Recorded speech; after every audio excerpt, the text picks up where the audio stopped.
Hi guys, I keep receiving a lot of questions from my subscribers about the spots I recommend for practicing airstyle skills. As I keep traveling and filming in many places, I thought that I could tell you about some of them.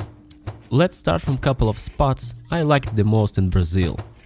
Everybody knows that Brazil was made by God for kitesurfers. They love it. Someone sticks to crowded Kumbuku lagoons, others prefer to become stronger, fighting with gusts on the choppy waters of Ilha de Guajiro. Of course, in those happy moments when there is some water there. But for those looking for some big air progress, I would rather recommend a couple of other spots, situated far to the north from Fortaleza. To get there, you can rent a car in Fortaleza airport for about $30 per day, or order a microbus transfer for $200 for the bus. Without drinking too much coconuts and having too many pit stops on the road, after 5 hours of travel, you will find yourself in the land of dunes and everyday strong winds, Macapá.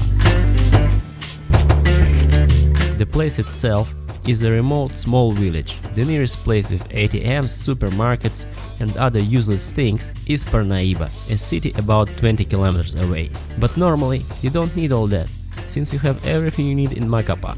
Some nice places with beds to sleep, small restaurants with dinners to eat, and really nice locals who speak only Portuguese but understand you somehow anyway.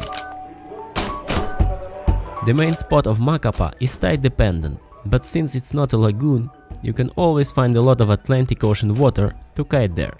There's a huge sandbank in front of main beach here, and different sandbars are formed depending on the tidal phase.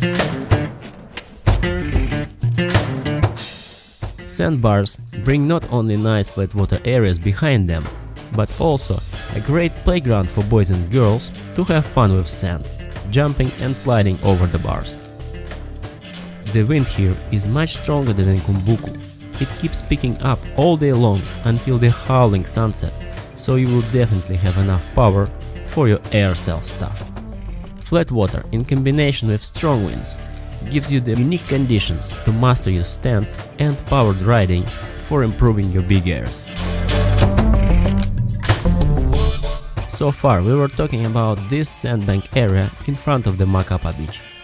You can also make a 10-minute kite journey to the main sandbar at the rear mouth.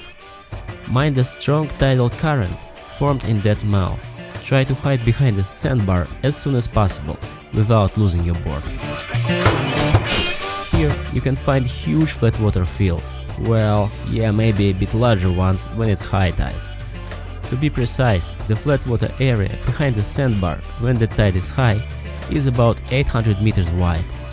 By the way, if you stay at Barra Grande, which is about 2 kilometers away, you can get a VIP donkey upwind transfer to the sandbar for about $8. I recommend Barra Grande for those looking for some more hangover than in Macapá.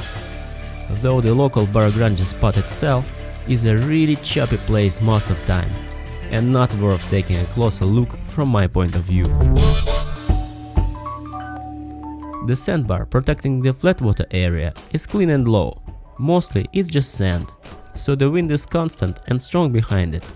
You can master your proper stance and immediately try how it affects your high jumps. But apart from having a practice, you can find much more fun here, because this is the land where the trees live. Hit a couple of leaves off as you make your way up or down to the water between the branches. Don't make those trees wait forever. You can add much more fun to your every single transition in this unique area. Just be careful and show some respect. These trees might also wanna play with you a little bit, so have your self-rescue skills ready and remember to wrap up your lines around the bar always as you work with them between the bushes. After that, relax and enjoy your sunset on this amazing spot. Alright guys, I hope you've liked the little trip Let me know if you have by hitting the thumb up button or in the comments so I could bring you some more.